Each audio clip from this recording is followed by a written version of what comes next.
په خپل موبایل کې به لایو میچ څنګه ګورو. السلام علیکم ورحمت الله وبرکاتو. دوستانو زه یم علي رحمانه، تاسو ګوره ټیکنیکل بونیر. نن سبا ایشیا کپ شروع دی. یو کس دا غواړي چې زه خپل موبایل کې لایو میچ وګورم. کو ډېر کسان یې په فیسبوک باندې ګورم، فیسبوک کې داسې پرابلم وي که ته موبایل کې سرچ کې لایو میچ نو یا به پې لینک راځي، دا لینک کلیک کا، یا به هغه لایو میچ یا به په نیمه کې کټ شي. که څوک په یوټیوب باندې سرچ کړي نو یوټیوب باندې تمنیل یو شانتې ورکړي، خو چې مخکې پکې ته لاړ شي ویډیو باندې کلیک کړي نو هغه رنځ به تاسو ته ښیي، نور میچ تاسو ته نه ښیي. نو موږ دلته ډېره یوه اسانه طریقه راوړې ده.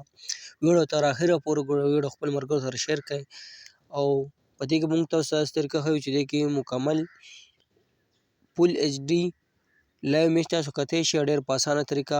یو داسې دوه درې اپلیکیشن تاسو ته موږ راوړي دي چې باید تاسو لایو میچ کتی شئ. نو ویډیو تر اخره پورې وګورئ، ډېر اسانه طریقه ده.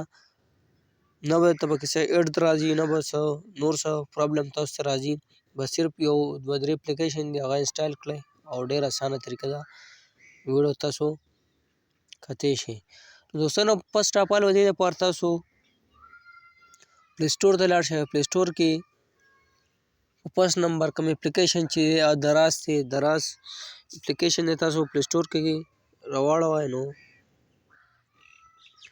دا چې کله تاسو انسټال کو، په دې باندې تاسو لایو میچ کتی شئ ډېر په اسانه طریقه باندې او ډېر صفا، یعنې ستاسو پې څه پرابلم نه راځي.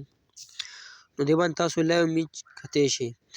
نو فرسټ نمبر خو دا اپلیکیشن انسټال کړئ، په دې باندې هم تاسو کتی شئ. که بیا نور دویم نمبر اپلیکیشن څوک انسټالوئ نو تماشا اپلیکیشن، دا مې اپلیکیشن دی د لایو میچ دپاره.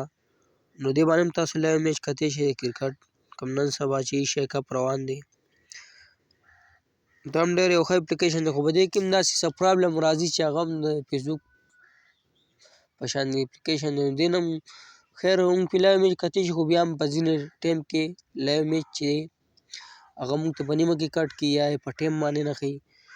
نو دا اپلیکیشن دا هم انسټال کړه، خو لکه که نه وي نو ښه اپلیکیشن چې دی دراز دی، دراز استعمال کړئ. او که نه وي نو په تھرډ نمبر یعنې په درېم نمبر یو بل اپلیکیشن هم دی ARYZ، دا په پلی سټور کې سرچ کړئ، یعنې موږ سرچ کړی دا اپلیکیشن به درته راولي. په دې کې هم تاسو لایو میچ کتی شئ. که چې په دې کې تاسو دا اپلیکیشن انسټال کېږي نه یا داسې نور څه مسله وي تاسو ته یا یې راړئ نه، نو تاسو لاړ شئ ګوګل ته. په ګوګل کې ولیکئ APK ARYZ، دا سرچ کې دا هم د ARY نیوز یعنې یو ویسه ده، دې کې هم تاسو لایو میچ کتی شئ. نو د هغې نه هم تاسو ډاونلوډ کولی شئ. خو ښه اپلیکیشن دا دی چې دراز کوم اپلیکیشن دی هغه موږ ډاونلوډ کړو، او په هغې کې موږ ته لایو میچ مکمل صفا ښیي. نو دغه ویډیو ستاسو سره موږ شیر کړه دوستانو چې ایشیا کپ دی، لایو میچ دی، او ډېرو کسانو ته پکې ډېر پرابلم وي، یعنې په یوټیوب یې ګوري، په فیسبوک یې ګوري، یا داسې بل اپلیکیشن ډېرې اپلیکیشن هغه ټولې پیک دي، صفا ویډیو نه ښیي یا لایو میچ نه ښیي. خو فیسبوک باندې سرچ کړي نو اکثر یې زوړ میچ وي، هغه یې لایو سټارټ کړی وي. نو دا ټولو نه ښه اپلیکیشن او ریل طریقه چې کومه نو دا دراز اپلیکیشن دی، دا انسټال کړئ.